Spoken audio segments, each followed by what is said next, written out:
Can't Hurt Me, Master Your Mind and Defy the Odds, written and published by Stoic Guardian. Introduction. From the moment you open these pages, you will step into a world where every challenge is an opportunity and every hardship a stepping stone. This book is a raw, unfiltered journey of transformation, one that shows you how a young person, once overwhelmed by life's adversities, can evolve into a powerhouse of mental resilience and physical endurance. It is not merely a story of extraordinary achievements, but a practical guide urging you to redefine your own limits. Here, you will find a narrative that speaks to the inner fire within each of us, inviting you to embrace discomfort and harness the strength found in overcoming pain. The message is simple yet profound. True growth comes when you hold yourself accountable, push through moments of self-doubt, and persist in the face of overwhelming odds. As you read, let these insights inspire you to challenge your boundaries and fuel your determination. The lessons contained within are not about relying on natural talent or waiting for motivation to strike. They are about building unyielding discipline and a mindset that refuses to quit. Prepare to be both moved and empowered, ready to embark on your own journey towards self-mastery and relentless self-improvement. Chapter 1. I Should Have Been a Statistic. The harsh reality of my childhood hit me like a freight train every single day. Growing up in Brazil, Indiana, I was more than just a fish out of water. I was a black kid drowning in a sea of white faces, poverty, and abuse. My father's fists were as familiar to me as my own reflection, leaving bruises on my body and scars on my soul. The constant fear, the relentless bullying at school, the crushing weight of poverty, all of it should have broken me. By all accounts, I was destined to become another sad statistic. But deep within, the scared, stuttering boy who wet his bed and plucked out his eyelashes from stress, a spark of defiance refused to be extinguished. It was a tiny flame at first, barely noticeable amidst the darkness of my circumstances, but it was there, whispering that I could be more, do more, become more, if only I was willing to suffer and sacrifice to make it happen. This spark didn't immediately transform my life. For years it lay dormant, overshadowed by the harsh realities of my existence. I struggled in school, cheating just to scrape by. My self-esteem was non-existent, crushed under the weight of racial slurs and constant reminders of my perceived inadequacy. I was lost, directionless, a ship without a compass, in a storm of adversity. But that spark, that tiny ember of potential, refused to be extinguished. It waited patiently, gathering strength from every hardship, every setback, every moment of pain. It fed on the very adversity that threatened to destroy me, growing stronger with each passing day.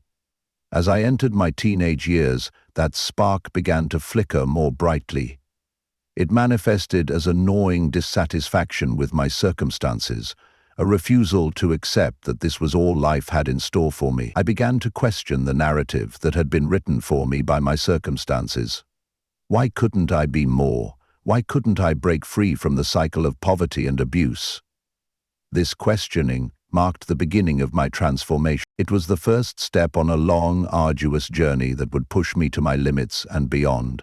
But before I could truly begin that journey, I had to hit rock bottom. I had to come face to face with the harsh truth of my reality and make a choice: to continue down the path of least resistance, or to fight against the current of my circumstances. The spark that had refused to die was about to ignite a fire that would change my life forever. But first, I had to confront the brutal truth about myself and my situation. It was time to look in the mirror and face the person I had become, and more importantly, the person I knew I could be. Chapter 2. Truth Hurts. The mirror doesn't lie. It reflects back at us the unvarnished truth, stripped of all pretense and self-deception. As I stood there, nearly 300 pounds of wasted potential staring back at me, the truth hit me like a sledgehammer. I was a failure, a dropout, a nobody. The realization was painful, but it was also the wake-up call I desperately needed.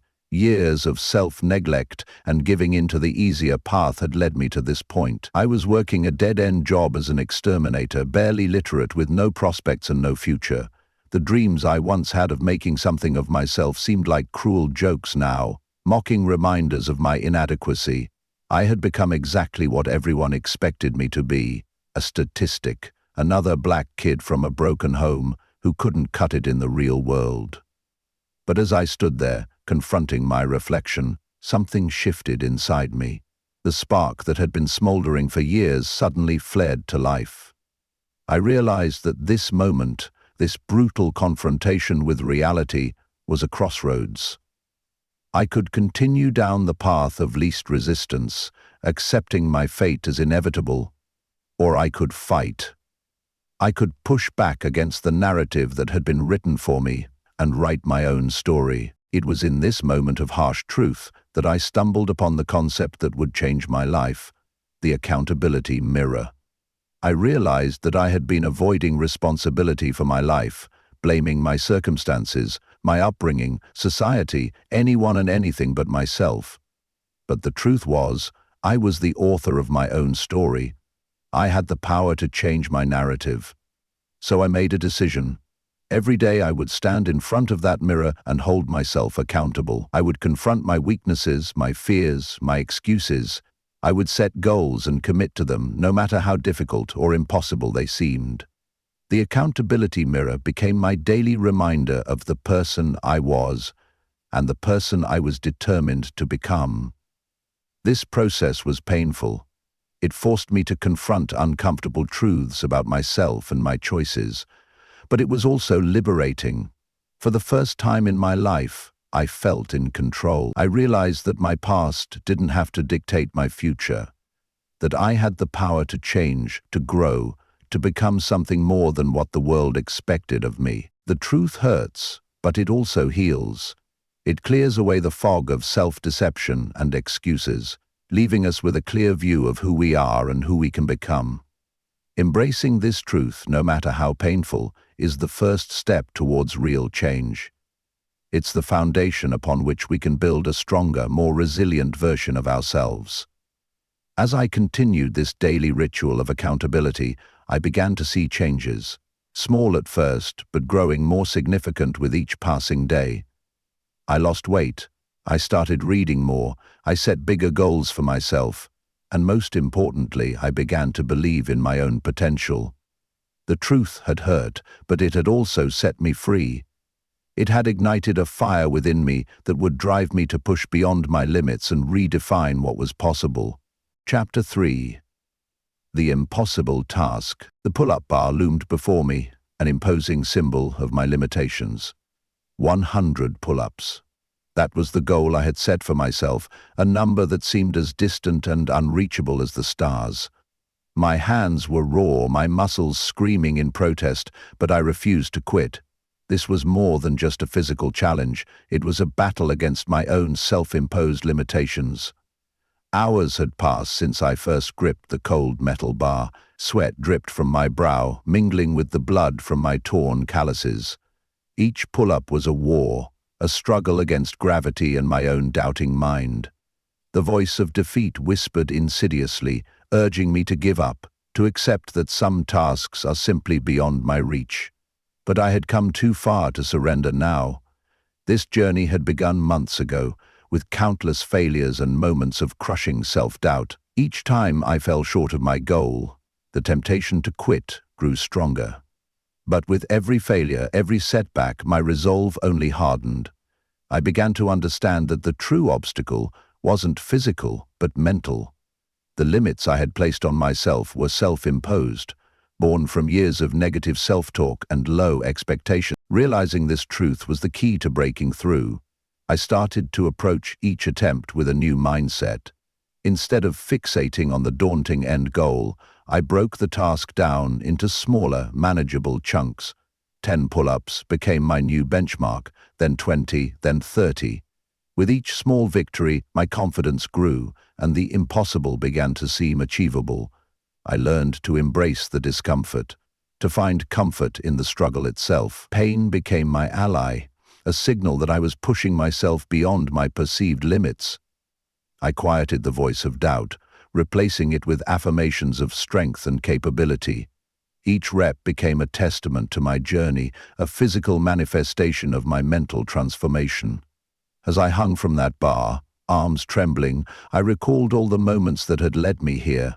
The early morning workouts, the sacrifices made, the times I chose discipline over comfort. These memories fueled me, pushing me through the pain and exhaustion. I was no longer just doing pull-ups. I was proving to myself that I could overcome any obstacle, no matter how insurmountable it seemed. With a final surge of determination, I completed the 100th pull-up. The sense of accomplishment was overwhelming, not just because of the physical feat, but because of the mental barriers I had shattered in the process. I had proven to myself that there is no such thing as an impossible task. What we perceive as impossible is often just a limitation we have placed on ourselves. This experience taught me a valuable lesson. By reframing our approach, breaking down big goals into smaller steps, and cultivating a mindset of growth and resilience, we can achieve things we never thought possible. The only true limits are the ones we accept. Embracing the struggle, finding strength in discomfort, and approaching each obstacle as an opportunity for growth. These are the keys to turning the impossible into the achievable. As I stood there, muscles quivering from exertion, but spirit soaring with triumph, I knew that this was just the beginning. The journey may be difficult, but the rewards of pushing beyond our perceived limits are immeasurable. Your impossible task is waiting. Are you ready to conquer it? Chapter 4. The Power of Suffering. Pain coursed through my body as I trudged through the desert, each step a battle against exhaustion and dehydration. This was day 2 of Hell Week in Navy SEAL training, and I was on the verge of breaking. My feet were blistered, my muscles screamed, and my mind begged for relief. But in this moment of intense suffering, I discovered a profound truth that would change my life forever. Most people run from pain. They see suffering as something to be avoided at all costs. But what if I told you that suffering is the key to unlocking your true potential? That embracing pain, rather than fleeing from it, is the path to personal growth and self-discovery. As I pushed through the agony of that desert march, I realized that suffering was not my enemy. It was my teacher, my guide, my catalyst for transformation. With each painful step, I was becoming stronger, more resilient, more capable of enduring whatever challenges life might throw my way. This revelation didn't make the pain disappear. If anything, it intensified. But my relationship with that pain changed fundamentally. Instead of trying to escape it, I leaned into it. I began to see each moment of discomfort as an opportunity to grow, to push my limits, to discover what I was truly capable of. The power of suffering lies in its ability to strip away our illusions and reveal our true selves. When we're comfortable, it's easy to maintain the facade of strength. But when we're pushed to our limits, when every fiber of our being is screaming for relief, that's when we discover who we really are.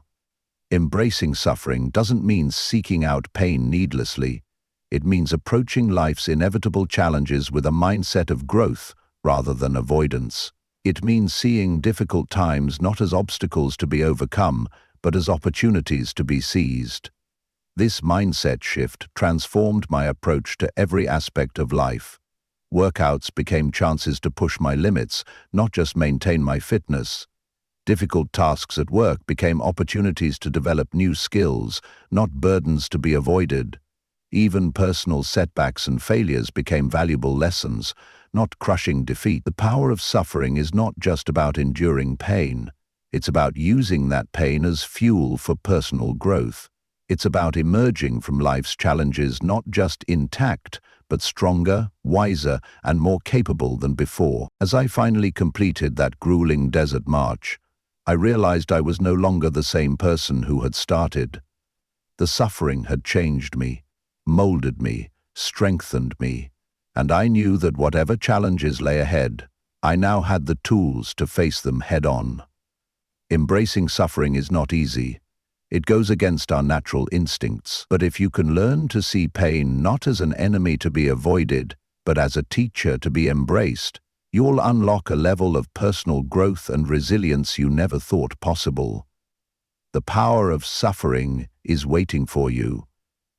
Are you ready to harness it? Chapter 5. Taking Souls. The concept of taking souls might sound ominous, but it's not about harming others.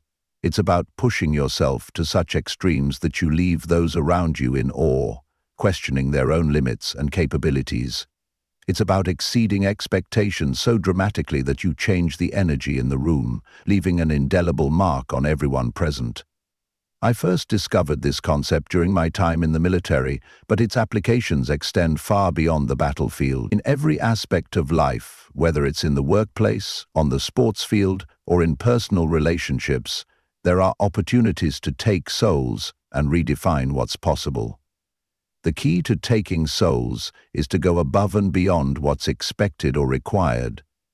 It's about doing the things others aren't willing to do, pushing harder than anyone thinks is necessary or even possible. When you consistently operate at this level, you not only elevate your own performance, but also inspire and challenge those around you. I remember a particularly grueling training exercise where we were required to carry logs as a team. While others were content to do the minimum required, I pushed myself to carry more weight, to run faster, to encourage my teammates even when I was exhausted. By the end of the exercise, I had taken the souls of not just my fellow trainees, but even some of the instructors. They looked at me differently, with a mix of respect. But taking souls isn't about showing off or proving your superiority. It's about setting a new standard, both for yourself and others.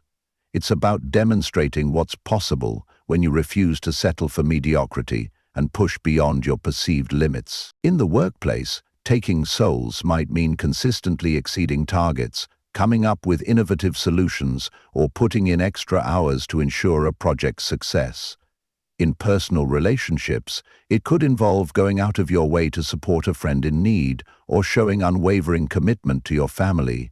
The power of this approach lies not just in the immediate results it produces, but in its long-term impact on your mindset and the mindset of those around you. When you consistently operate at this level, you create a new normal for yourself. What once seemed impossible becomes your baseline. Moreover, you inspire others to raise their game. Your actions challenge them to question their own limitations and push beyond their comfort zones.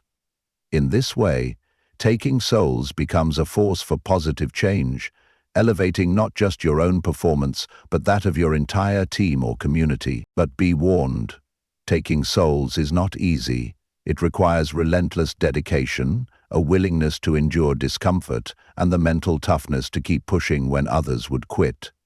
It means being willing to stand out, to be different, to go against the grain of mediocrity that often pervades our society. The rewards, however, are immeasurable, not just in terms of personal achievement, but in the satisfaction of knowing you've pushed yourself to your limits and inspired others to do the same. When you take souls, you don't just change yourself, you change the world around you. So I challenge you, in your next task, your next project, your next interaction, ask yourself, how can I take souls? How can I exceed expectations so dramatically that I leave everyone in awe? Embrace this mindset and watch as you begin to redefine what's possible in every aspect of your life. Chapter 6. Armored Mind. The human mind is a battlefield, and the thoughts we allow to dominate that space determine the course of our lives. An armored mind is not one that's closed off or rigid, but one that's fortified against negativity, self-doubt, and limitation. It's a mind that's been strengthened through adversity, calibrated to see challenges as opportunities, and programmed to push beyond perceived limits. Building an armored mind begins with recognizing the power of our thoughts. Every action, every decision, every moment of perseverance or surrender starts with a thought. By taking control of our mental landscape, we can reshape our reality and redefine what's possible for us. I learned the importance of mental armor during my most grueling physical challenges. Whether it was running ultramarathons, going through Hell Week in SEAL training, or setting world records, the biggest battles were always in my mind. Physical pain and exhaustion were formidable opponents, but it was the voice of doubt, the temptation to quit, that posed the greatest threat. To combat these mental adversaries, I developed strategies to fortify my mind. One of the most powerful was the use of positive self-talk. Instead of allowing negative thoughts to run unchecked, I consciously replaced them with affirmations of strength and capability. I can do this. I'm built for this. Pain is temporary. Quitting is forever. These became my mental armor, deflecting doubts and propelling me forward. Another key aspect of building an armored mind is visualization. Before any major challenge, I would spend time vividly imagining myself succeeding, pushing through pain, overcoming obstacles. This mental rehearsal not only prepared me for the challenges ahead, but also reinforced my belief in my ability to conquer them. An armored mind also requires a shift in how we view adversity. Instead of seeing challenges as threats, we must learn to see them as opportunities for growth. Every obstacle, every setback, every moment of discomfort becomes a chance to strengthen our mental armor. This perspective transforms our relationship with difficulty, making us seek out challenges rather than avoid them. Developing mental toughness also involves expanding our comfort zones. By regularly pushing ourselves to do things that make us uncomfortable, whether it's taking on new responsibilities at work, engaging in difficult conversations, or pushing our physical limits, we build resilience and confidence. Each time we survive and thrive outside our comfort zone, our mental armor grows stronger. An often overlooked aspect of mental armor is the ability to be present. In moments of extreme stress or discomfort, the mind often tries to escape, to project into the future or dwell on the past. By training ourselves to stay present, to fully engage with the challenge at hand, no matter how difficult, we build a form of mental endurance that's crucial for long-term success. Building an armored mind is not a one-time event, but a continuous process. It requires constant vigilance against negative self-talk, regular challenges to our perceived limits, and a commitment to growth even when it's uncomfortable. But the rewards are immeasurable. An armored mind not only helps us achieve our goals, but also provides a sense of inner strength and resilience that carries us through life's inevitable ups and downs. Remember, the strength of your mind determines the quality of your life. By building mental armor, you're not just preparing for specific challenges, you're transforming your entire approach to life. You're becoming someone who doesn't just survive adversity, but thrives on it. Someone who sees impossibilities as invitations to grow. Someone with an unbreakable spirit. So start today. Challenge your thoughts. Push your limits. Seek out discomfort. Build your mental armor. Because with an armored mind, there's no challenge you can't overcome, no goal you can't achieve. Your mind is your most powerful weapon. It's time to make it unbreakable. Chapter 7. Discipline over motivation. In a world obsessed with motivation, with finding that perfect spark of inspiration to kickstart change, I'm here to tell you a hard truth. Motivation is unreliable. It's a fair-weather friend that abandons you when the going gets tough. If you want to achieve greatness, if you want to push beyond your limits and redefine what's possible, you need something far more powerful and consistent. You need discipline. Discipline is the backbone of achievement. It's what gets you out of bed at 4 a.m. for a workout when every fiber of your being is screaming for more sleep. It's what keeps you working on your goals long after the initial excitement has faded. Discipline is the force that propels you forward when motivation has long since abandoned ship. I learned the power of discipline during my journey from an overweight, struggling kid to a Navy SEAL and ultra-endurance athlete. There were countless mornings when I didn't feel motivated to train. numerous moments during races when every part of me wanted to quit. But it wasn't motivation that got me through those moments. It was discipline, the habit of showing up and putting in the work, regardless of how I felt. The beauty of discipline is its consistency. Motivation is like a blazing fire. It burns hot but quickly dies out. Discipline, on the other hand, is like a slow-burning ember. It might not provide the same initial rush, but it keeps you warm long after the flames of motivation have been extinguished. Building discipline starts with small, consistent actions. It's about creating habits and routines that align with your goals and then sticking to them no matter what. It's about doing what needs to be done, even when, especially when, you don't feel like it. One of the most powerful tools for building discipline is what I call the accountability mirror. This involves setting clear, specific goals and then holding yourself accountable to them every single day. Stand in front of the mirror and look yourself in the eye. Are you living up to your potential? Are you doing everything you can to achieve your goals? This daily check-in builds a sense of responsibility to yourself that's far more powerful than any external motivation. Another key aspect of discipline is delayed gratification. In a world of instant rewards and quick fixes, the ability to forgo immediate pleasure for long-term gain is a superpower. Discipline allows you to make the hard choices now that your future self will thank you for. It's important to understand that discipline isn't about punishment or deprivation, it's about freedom. The freedom to achieve your goals, to become the person you want to be, to live life on your own terms. When you're disciplined, you're no longer at the mercy of your emotions or external circumstances. You're in control. Cultivating discipline also involves reframing how you view discomfort. Instead of seeing it as something to be avoided, discipline teaches you to embrace discomfort as a sign of growth. The burn in your muscles during a workout, the mental strain of learning a new skill, the discomfort of stepping outside your comfort zone. These become indicators that you're on the right path, not reasons to quit. Remember, discipline is a skill that can be developed. Like a muscle, it grows stronger with consistent use. Every time you choose discipline over the easy path, you're building that muscle. Every time you show up when you don't feel like it, every time you push through when others would quit, you're strengthening your discipline.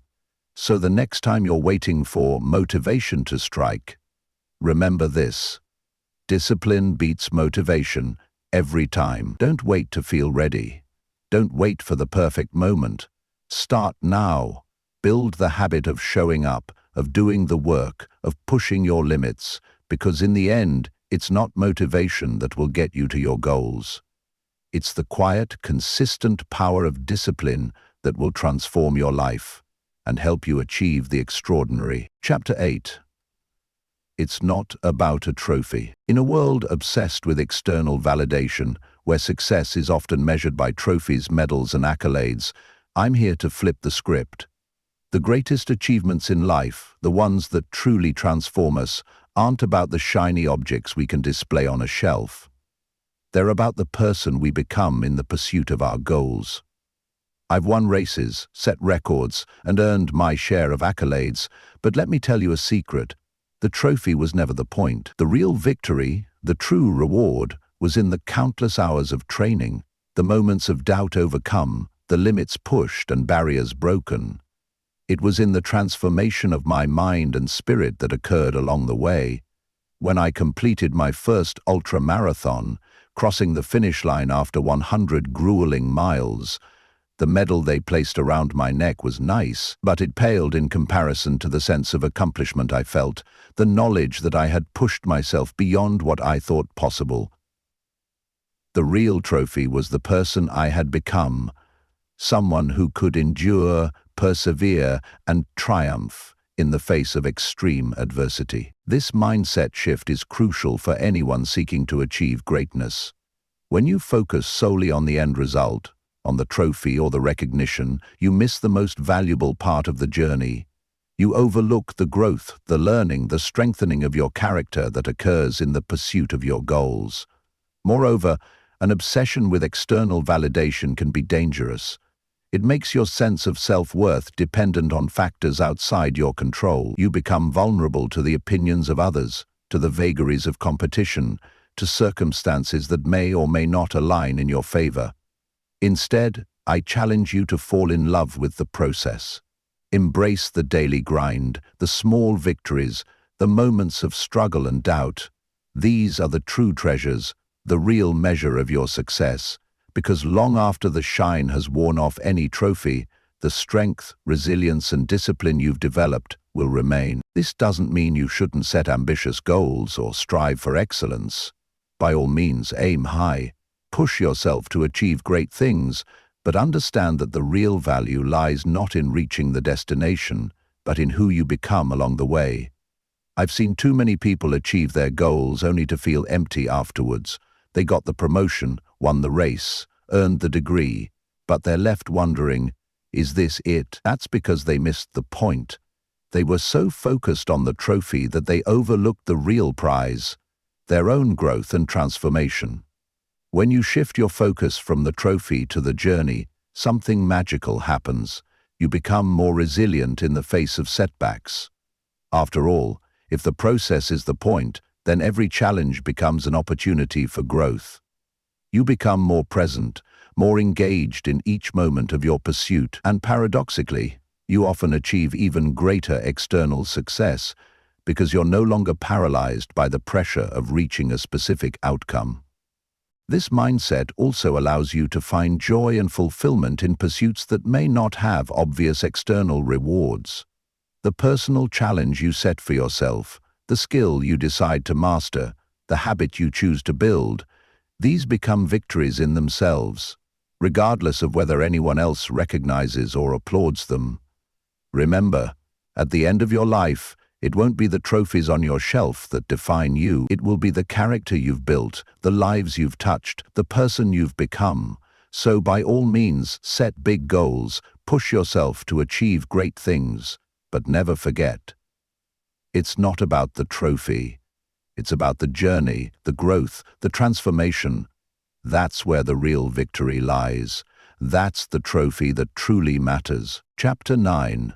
The Accountability Mirror. The bathroom mirror stared back at me, reflecting not just my image, but the harsh reality of who I had become.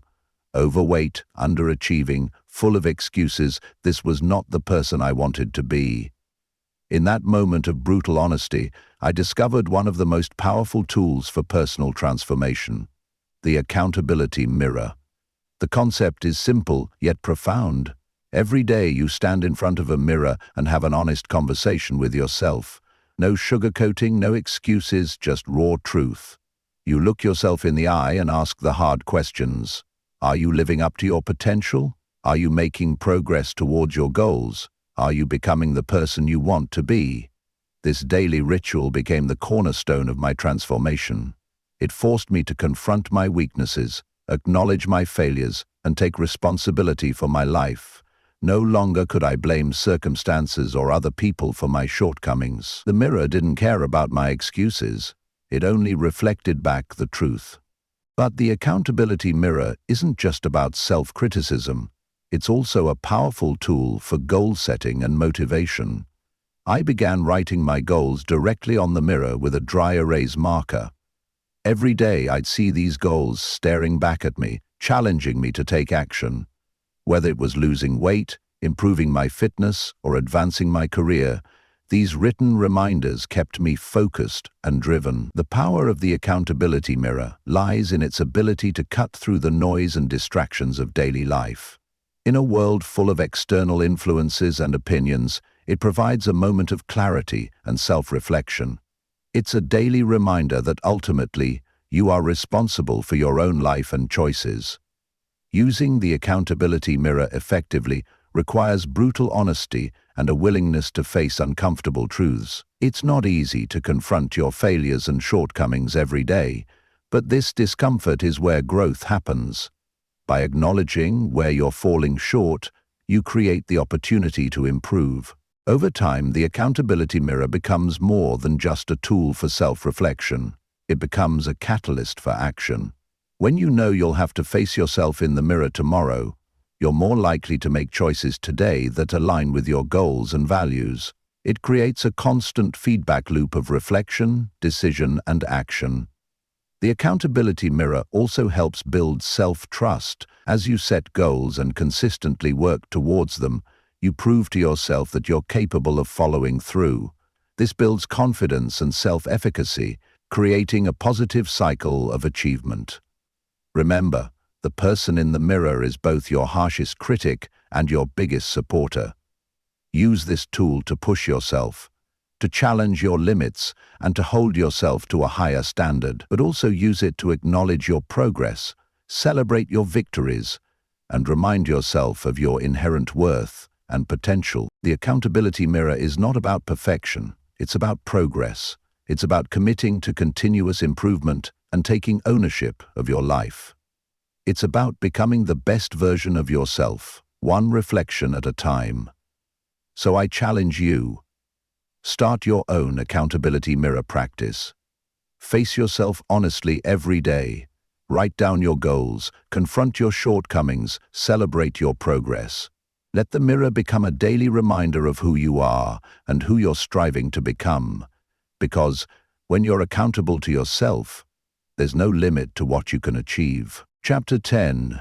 The most powerful weapon. In the arsenal of human potential, there exists a weapon so potent, so transformative, that it can overcome any obstacle, shatter any limit, and redefine what's possible. This weapon isn't physical strength, intellectual prowess, or material resources. It's something far more fundamental and infinitely more powerful: your mind.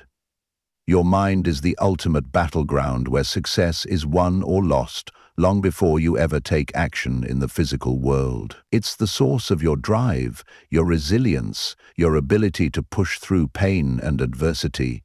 When harnessed properly, the power of your mind can propel you to heights you never thought possible. I discovered the true potential of this weapon during my most challenging moments, whether it was pushing through the grueling trials of SEAL training, enduring the physical agony of ultramarathons, or overcoming the mental hurdles of self-doubt and fear. It was always my mind that made the difference between success and failure. The power of the mind lies in its ability to shape our perception of reality. When you change your thoughts, you change your world. This isn't some New Age philosophy, it's a practical truth that has been proven time and again in the crucible of extreme challenges. Consider the concept of perceived limits. Most people live their lives within boundaries they've never actually tested. They believe they can only run so far, work so hard, or achieve so much. But these limits are often just mental constructs, artificial barriers created by our minds based on past experiences, societal expectations, or fear of failure. The most powerful weapon at your disposal is the ability to challenge and shatter these perceived limits. It's the capacity to push beyond what you think is possible, to redefine your boundaries, to expand your concept of what you're capable of achieving. This mental strength isn't something you're born with. It's something you develop through consistent effort and practice. It's about training your mind like you would train your body, pushing it to new limits, challenging it to grow stronger. One of the key aspects of harnessing the power of your mind is developing mental resilience. This is the ability to bounce back from setbacks, to persevere in the face of adversity, to keep pushing when every fiber of your being is screaming for you to quit. Mental resilience is built through exposure to challenges and discomfort, through deliberately putting yourself in difficult situations and finding a way to overcome them. Another crucial element is the power of self-talk. The conversations you have with yourself, the way you frame challenges and setbacks, have a profound impact on your ability to succeed. Positive self-talk isn't about empty affirmations. It's about reframing challenges as opportunities, seeing obstacles as chances to grow stronger, and maintaining an unwavering belief in your ability to overcome. Visualization is another powerful tool in your mental arsenal. By vividly imagining yourself succeeding, overcoming obstacles and achieving your goals, you're essentially programming your mind for success. This mental rehearsal can be incredibly effective in preparing you for real-world challenges. But perhaps the most powerful aspect of your mind is its ability to find meaning in struggle. When you can attach a deeper purpose to your efforts, when you can see the growth and transformation that comes from pushing your limits, you unlock a level of motivation and perseverance that's nearly unstoppable. Remember, your mind is not just a tool for thinking, it's a weapon for achieving. It's the force that can drive you to push harder, to dig deeper, to reach further than you ever thought possible. It's the power that can turn pain into growth, obstacles into opportunities, and challenges into triumphs. So I challenge you, start treating your mind like the powerful weapon it is. Train it, challenge it, push its limits. Develop the mental toughness to face any challenge, the resilience to bounce back from any setback, the strength to shatter your perceived limits, because when you harness the true power of your mind, there's nothing you can't achieve. Chapter 11. Talent Not Required. In a world that often glorifies natural talent and innate gifts, I'm here to tell you a liberating truth. Talent is overrated. It's not the decisive factor in achieving greatness. What truly matters, what truly separates the extraordinary from the ordinary, is not talent, but effort, dedication, and an unyielding work ethic. This isn't just motivational talk, it's a reality I've lived and observed throughout my journey. I wasn't born with any exceptional athletic ability. I wasn't gifted with a superhuman physique or extraordinary mental capabilities. What I had, what we all have, is the capacity for relentless effort and a willingness to outwork everyone else. The myth of talent can be paralyzing. It leads people to believe that if they weren't born with certain gifts, they're destined for mediocrity. This couldn't be further from the truth. History is filled with examples of individuals who achieved greatness not through innate talent, but through sheer determination and hard work. Consider my own story. I transformed from an overweight, struggling kid to a Navy SEAL, ultra-marathon runner, and world record holder. This transformation wasn't the result of hidden talent suddenly emerging. It was the product of thousands of hours of grueling work, countless moments of pushing through pain and self-doubt, and a refusal to accept the limitations others tried to place on me. The beauty of embracing a talent not required mindset is that it puts success within everyone's reach. It shifts the focus from what you're born with to what you're willing to do. It's about recognizing that greatness is a choice, a series of choices really, made day after day, regardless of how you feel or what obstacles you face. This mindset is liberating because it means you're not constrained by your starting point. It doesn't matter if you're not the smartest in your class, the fastest on your team, or the most naturally gifted in your field. What matters is your willingness to put in the work, to persist when others quit, to keep pushing when the pain sets in. Embracing this philosophy requires a shift in how you view challenges and setbacks. Instead of seeing them as signs that you're not talented enough, you begin to see them as opportunities to grow stronger, to develop your skills, to prove your dedication. Every obstacle becomes a chance to separate yourself from those who rely on talent alone. It's important to understand that this approach doesn't promise instant results. The path of hard work and persistence is often longer and more challenging than the path of natural talent, but it's also more rewarding. The skills you develop, the mental toughness you build, the resilience you cultivate, these become a part of you, applicable to every area of your life.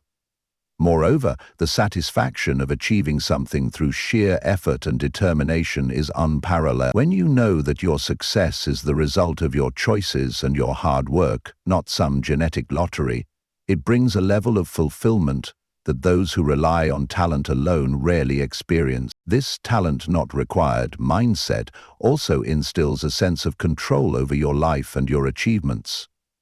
You're no longer at the mercy of what you were or weren't born with. Your potential is limited only by your willingness to work, to learn, to persist in the face of challenges. So I challenge you. Embrace the pain of growth, the discomfort of pushing your limits. Develop the mental toughness to persist when others quit. Remember, every great achievement in history was once thought impossible until someone who refused to accept limitations came along and proved otherwise.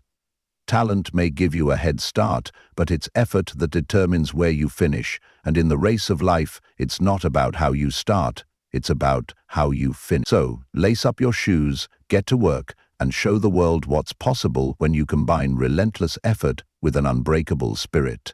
Because greatness is not about talent, it's about choice, effort, and an unwavering commitment to becoming the best version of yourself.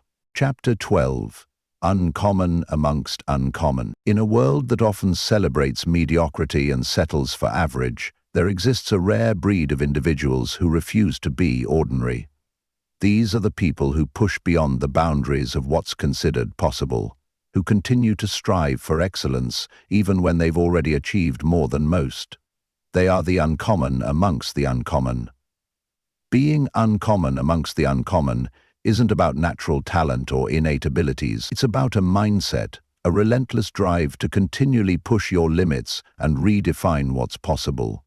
It's about refusing to be satisfied with past achievements and always seeking the next challenge, the next level of growth. I first encountered this concept during my time in the Navy SEALs.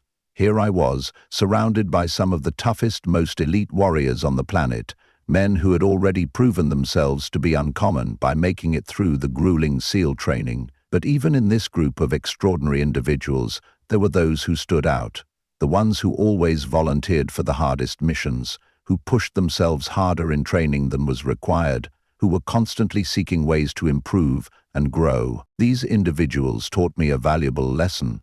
It's not enough to be better than average. It's not even enough to be among the best. To truly reach your potential, you need to strive to be the best among the best, to stand out even in a crowd of high achievers. Becoming uncommon amongst the uncommon requires a fundamental shift in how you approach challenges and success.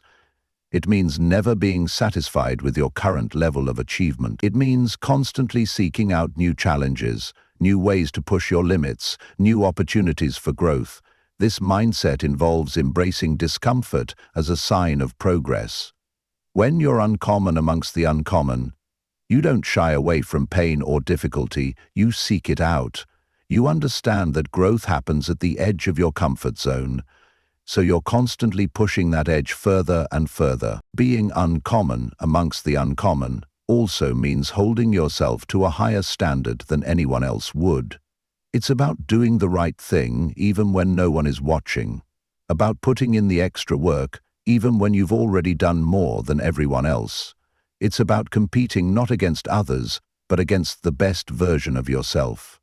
This approach to life isn't easy. It requires tremendous mental toughness, unwavering discipline, and a willingness to sacrifice short-term comfort for long-term growth.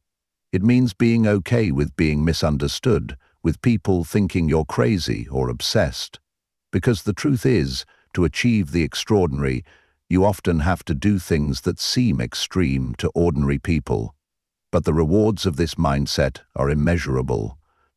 When you become uncommon amongst the uncommon, you unlock levels of potential you never knew you had. You achieve things that once seemed impossible. You become a source of inspiration for others, showing them what's possible when you refuse to accept limits. Moreover, this mindset creates a perpetual cycle of growth and achievement. Each new challenge you overcome, each limit you push past, opens up new possibilities and new horizons. You're constantly evolving, constantly improving, constantly redefining what you're capable of.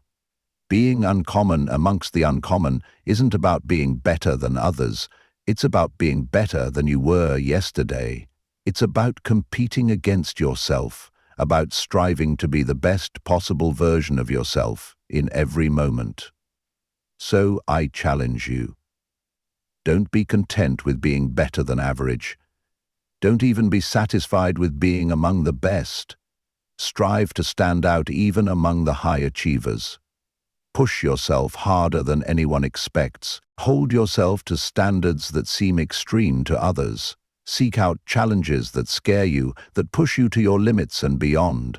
Remember, greatness isn't achieved by following the crowd. It's achieved by those who dare to be different, who refuse to accept the status quo, who push beyond what others consider possible.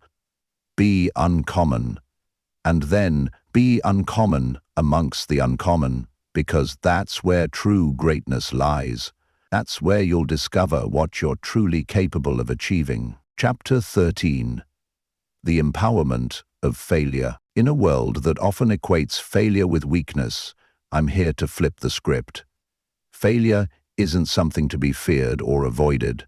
It's a powerful tool for growth, a stepping stone on the path to success, and ultimately a source of empowerment. The most successful people in any field aren't those who've never failed. They're the ones who've failed more times than most people have even tried. My journey is a testament to the power of failure. I failed the SVAB, the military entrance exam, twice before finally passing. I failed my first attempt at BUD/S, the grueling training program for Navy SEALs. I've failed in races, in business ventures, in personal goals. But each of these failures taught me invaluable lessons and fueled my determination to succeed. The empowerment of failure lies in its ability to reveal our weaknesses, challenge our assumptions, and push us beyond our comfort zones. When we fail, we're forced to confront the gap between where we are and where we want to be. This confrontation, though often painful, is the catalyst for growth and improvement. Consider failure as feedback. It's not a judgment of your worth or your potential, it's information about what didn't work and why. When you adopt this perspective, failure becomes a teacher rather than an enemy. Each setback provides data that you can use to refine your approach, adjust your strategies, and come back stronger. Moreover, failure builds resilience. Each time you fall and get back up, you're developing mental toughness. You're proving to yourself that you can endure setbacks, that you're not defined by your failures, but by your response to them. This resilience becomes a superpower, allowing you to take on bigger challenges and persist when others would quit. Embracing failure also liberates you from the paralysis of perfectionism.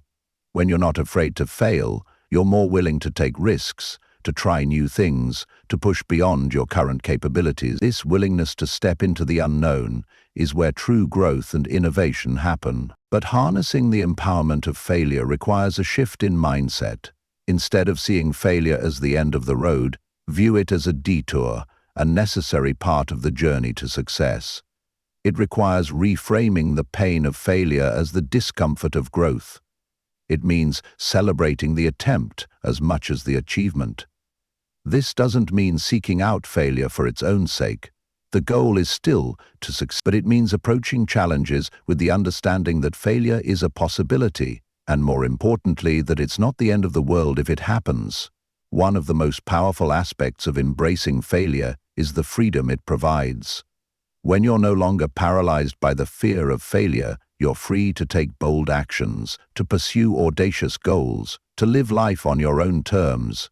You're free to push your limits and discover what you're truly capable of achieving. I've learned to ask myself after every failure, what did this teach me? How can I use this experience to become better? This simple practice transforms failure from a source of discouragement to a catalyst for growth. It turns every setback into an opportunity for comeback. Remember, failure is not the opposite of success. It's part of success. Every great achievement in history was preceded by numerous failures. Thomas Edison famously said of his many failed attempts to invent the light bulb, "I have not failed, I've just found 1,0,0,0,0 ways that won't work." This perspective is what separates those who achieve greatness from those who give up at the first sign of difficulty. The empowerment of failure also lies in its ability to build character. It humbles us, teaches us empathy, and helps us develop perseverance. These qualities are invaluable not just in achieving our goals, but in becoming better, more resilient human beings. Moreover, Our relationship with failure often determines our potential for success. Those who are willing to fail more often usually end up succeeding more often, simply because they're willing to take more shots, to persist in the face of setbacks, to learn and adapt from each failure. So I challenge you, embrace failure. Seek out challenges where failure is a real possibility. When you fail, and you will fail, don't retreat, don't make excuses. Instead, own it, learn from it, use it as fuel to come back stronger. Let each failure empower you to take on bigger challenges, to push harder, to reach further. Remember, the path to success is rarely a straight line.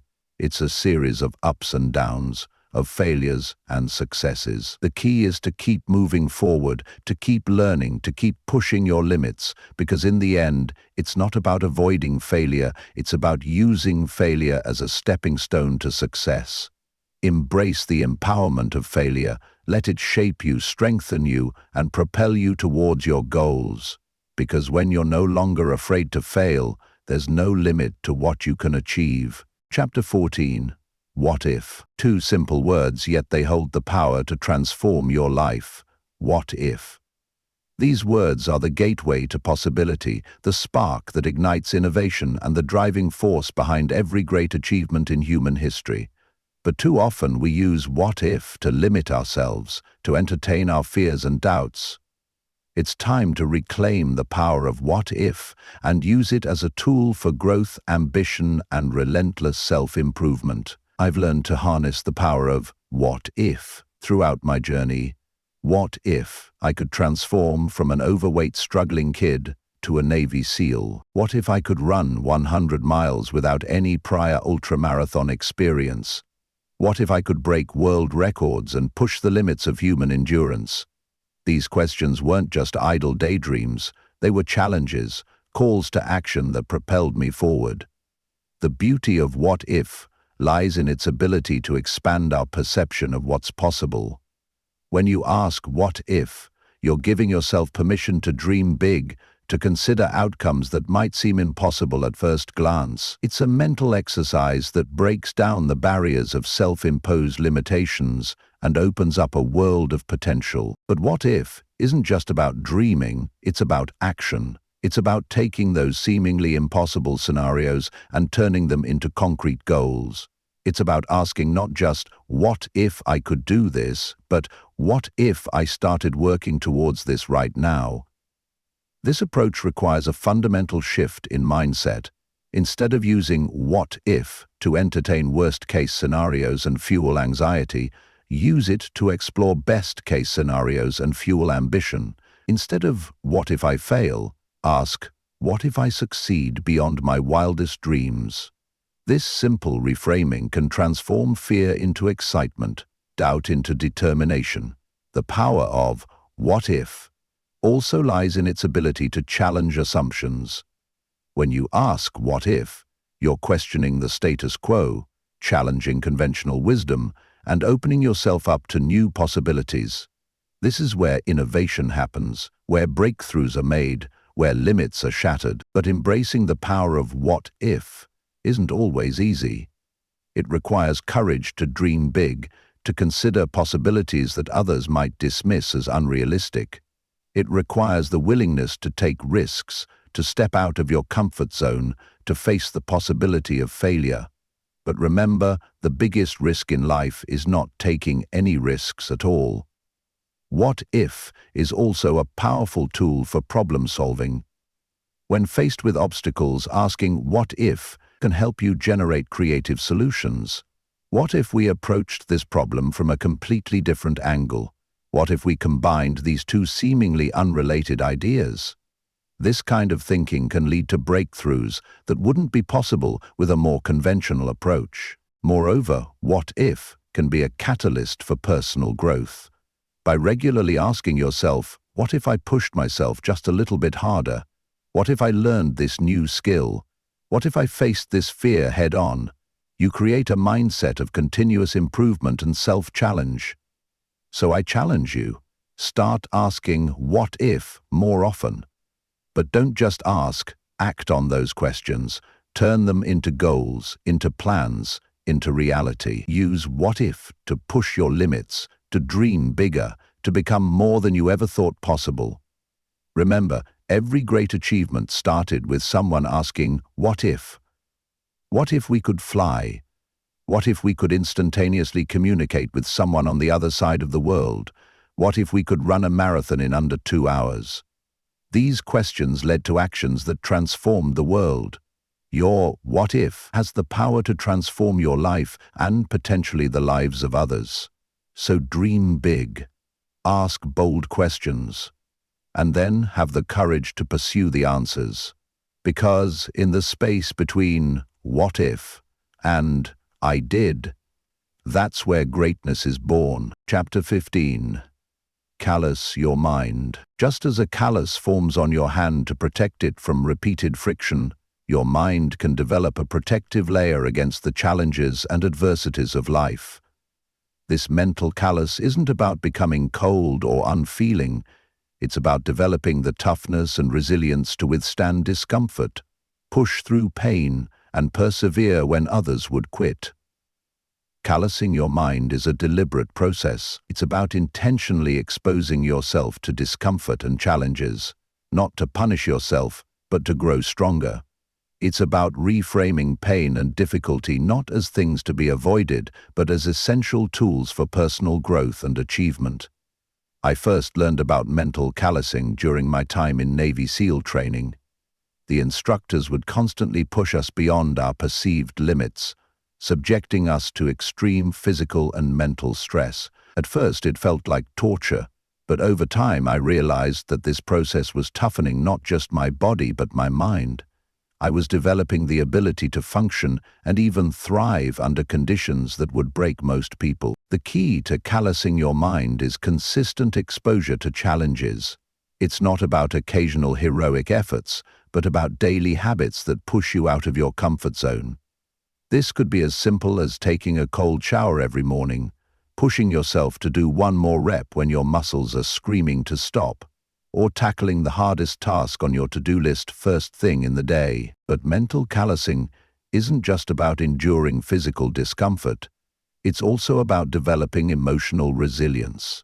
It's about learning to face your fears, to push through self-doubt, to persist in the face of failure and setbacks.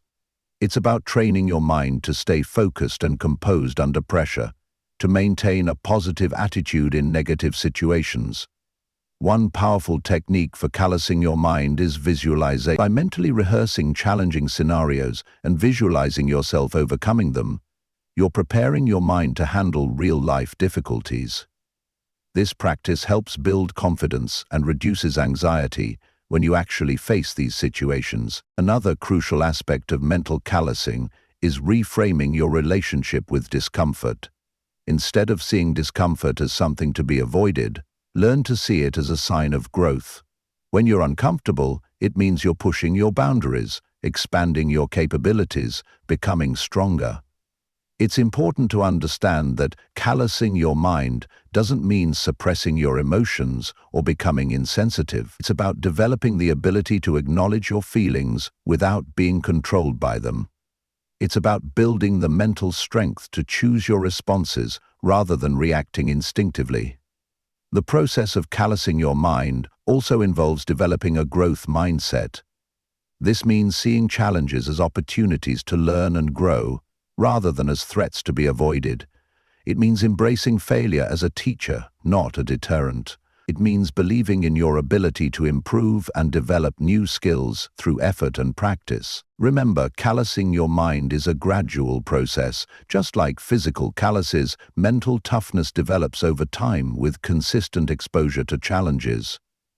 Don't expect overnight transformations. Instead, focus on small, daily acts of mental toughness that compound over time. So I challenge you, start callousing your mind today. Seek out challenges instead of avoiding them. Embrace discomfort as a tool for growth. Push yourself to do the things that scare you. Face your fears head-on. Choose the harder path, not because it's hard, but because it makes you stronger. By callousing your mind, you're developing a superpower. The ability to persist when others quit, to thrive in conditions that break most people, to push beyond limits that once seemed unbreakable. You're preparing yourself not just for success, but for the inevitable challenges and setbacks that come with pursuing greatness. Remember, a calloused mind isn't born, it's forged through deliberate effort and consistent challenge. So start forging your mental calluses today. Your future self will thank you for the strength and resilience you're developing now. Chapter 16. The 40% Rule. Imagine you're running a marathon. Your legs are burning, your lungs are screaming, and every fiber of your being is telling you to stop. You feel like you've reached your absolute limit. But what if I told you that you've only tapped into 40% of your true potential? This is the essence of the 40% rule, a principle that has the power to revolutionize how you approach challenges and push your limits. The 40% rule, popularized by Navy SEALs, suggests that when your mind is telling you you're done, you're really only 40% done. In other words, when you think you've reached your limit, you've still got 60% more in the tank. This isn't just motivational talk, it's a reality I've experienced firsthand in my toughest challenges, from SEAL training to ultramarathons to breaking world records. Understanding and applying the 40% rule requires a fundamental shift in how you perceive your capabilities. It means recognizing that your mind often quits before your body does. Your brain, in an effort to protect you from discomfort, sends signals of fatigue and pain long before you've actually reached your physical limits. By pushing through these signals, you can access reserves of strength and endurance you never knew you had.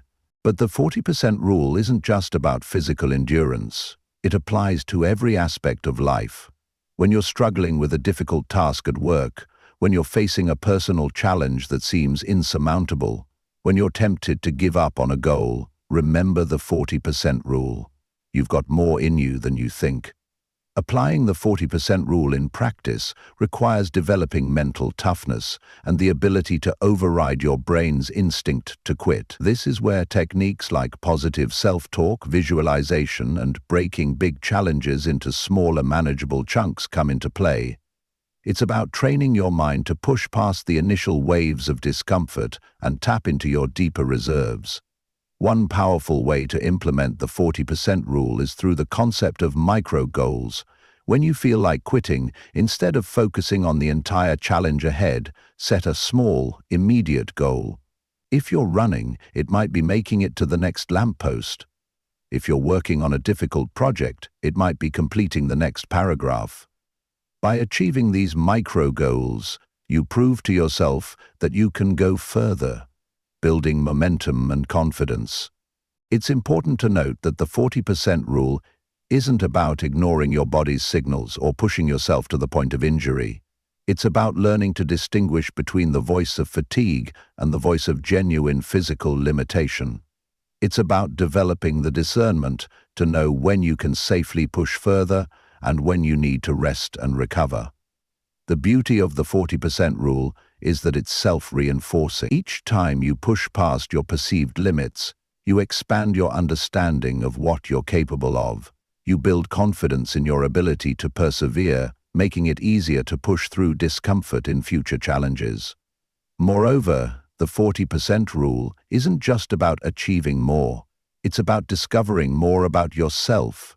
When you push into that extra 60%, you learn things about your character, your resilience, your capacity for growth that you never would have discovered otherwise. So I challenge you. The next time you feel like quitting, remember the 40% rule. Ask yourself, is this really my limit, or is my mind trying to quit before my body? Push a little further. Set a micro goal. Tap into that extra 60%. You might be surprised at what you're capable of achieving. Remember, greatness lies beyond your comfort zone. It's found in those moments when you choose to keep going when every part of you wants to stop. It's in that extra 60% where you discover your true potential, where you become more than you ever thought possible.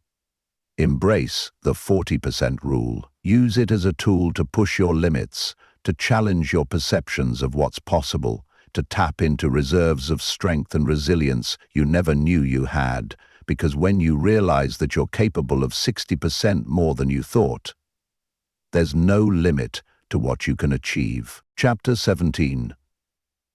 Stay hard. The Goggins Mindset. Stay hard isn't just a catchphrase, it's a way of life. It's a mindset that embodies relentless perseverance, unyielding mental toughness, and a commitment to continuous self-improvement. This is the Goggins Mindset, a philosophy that has carried me through the toughest challenges of my life and can transform yours too. At its core, stay hard means refusing to take the easy path. It's about embracing discomfort, seeking out challenges, and pushing your limits every single day. It's not about being tough for the sake of being tough. It's about developing the mental and physical resilience to pursue your goals relentlessly, no matter what obstacles you face. The Goggins Mindset is built on several key principles. First and foremost is accountability. This means taking full responsibility for your life, your choices, and your outcomes. No excuses, no blame games. When you adopt this level of accountability, you reclaim your power to shape your life and your future.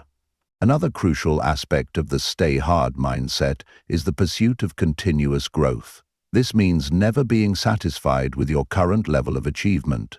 It's about always seeking the next challenge, the next opportunity, to push your limits and expand your capabilities. It's about competing not against others, but against the person you were yesterday.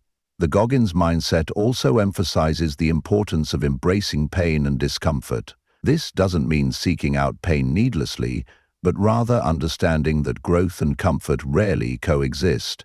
It's about reframing your relationship with discomfort, seeing it not as something to be avoided, but as a necessary part of the journey towards greatness. Developing the stay hard mindset requires consistent, deliberate effort. It's about creating daily habits that challenge you, that push you out of your comfort zone. This could be waking up earlier, pushing harder in your workouts, tackling the most difficult tasks first, or facing your fears head-on. It's about doing the things that most people aren't willing to do, so you can achieve things that most people can't. An essential component of the Goggins Mindset is mental toughness. This means developing the ability to persist in the face of adversity, to maintain focus and determination when things get tough. It's about training your mind to be stronger than your emotions, to push through when your body and mind are screaming for you to quit. But stay hard isn't about being hard on yourself in a negative sense. It's not about self-punishment or denial. Instead, it's about having the mental toughness to do what's best for you in the long run, even when it's difficult in the short term. It's about having the discipline to choose long-term growth over short-term comfort. The Goggins Mindset also emphasizes the power of self-talk.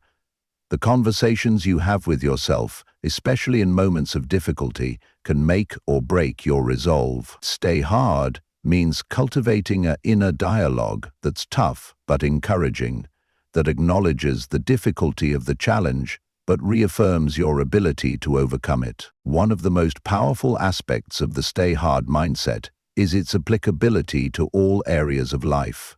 Whether you're facing physical challenges, professional obstacles, personal setbacks, or mental hurdles, the principles of staying hard can help you push through and come out stronger on the other side. Remember, developing the Goggins mindset is a journey, not a destination. It's about consistent daily effort to push your limits, to challenge your assumptions about what you're capable of, to become a little bit better each day. So I challenge you, adopt the Stay Hard mindset. Embrace discomfort, seek out challenges, hold yourself accountable, push your limits every single day. Cultivate mental toughness, refuse to take the easy path, because when you stay hard, when you refuse to give in to fatigue, doubt, or fear, you discover what you're truly capable of achieving. The Goggins mindset isn't for everyone. It's for those who are willing to sacrifice comfort for growth, who are committed to becoming the best version of themselves, who refuse to settle for mediocrity. It's for those who understand that the hardest battles often yield the greatest rewards.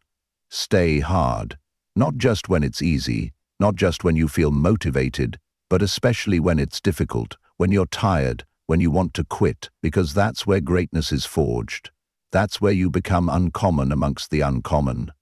That's where you discover the best version of yourself.